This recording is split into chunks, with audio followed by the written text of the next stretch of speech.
আমার ধোকা দিয়ে লস তো আমার, আমি যদি ধোকা দিই আমার লস না? আপনি পরের বার আমাকে বিশ্বাস করবেন আর পরের বার তো বিশ্বাস করবেন না। হ্যাঁ এবং নয়, সেখানে হায়ের পক্ষে দয়া করে আপনারা রায় দিবেন। পাবলিক বুঝা গেছে আমরা নেতারা যে কত বড় খাঙ্কির পোলা। গত 16 বছরের বিএনপির আমরা দেখছি, তার শক্তি দেখছি, দুর্বলতাও দেখছি। আপনাদের নেতা কর্মীরা আমাদের কয়েকজনের দিকে তাকায় থাকতো, প্রতিরোধের মিটি মিটি আগুন আমরাই জ্বালায় রাখছিলাম। আপনারা যে টিকে ছিলেন তার কারণও ছিলাম আমরা মুষ্টিমেয় কয়েকজন। এরপরে যখন গাড্ডায় পড়বেন কাউরে পাইবেন না।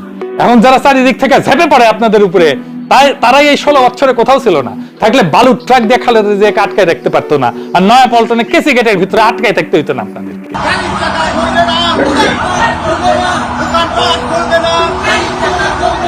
জুলাই তার অসমাপ্ত কর্তব্য সম্পন্ন করবে। এই জুলাইকে যে বা যারা বাধা দেবে তারাই ইতিহাসে রাস্তা করে নিক্ষিপ্ত হবে, আর আওয়ামী লীগের মতোই লজ্জাজনক গ্লানিময় পতন হবে। জনতার আকাঙ্ক্ষাকে হাত দিয়া বৃথাই ঠেকানোর চেষ্টা করেন না। হাত দিয়ে বলো সূর্যের আলো রুদিতে পারে কি কেউ? গাদ্দারি করে ঠেকানো যাবে না জনজোয়ারের ঢেউ। ইনকিলাব জিন্দাবাদ।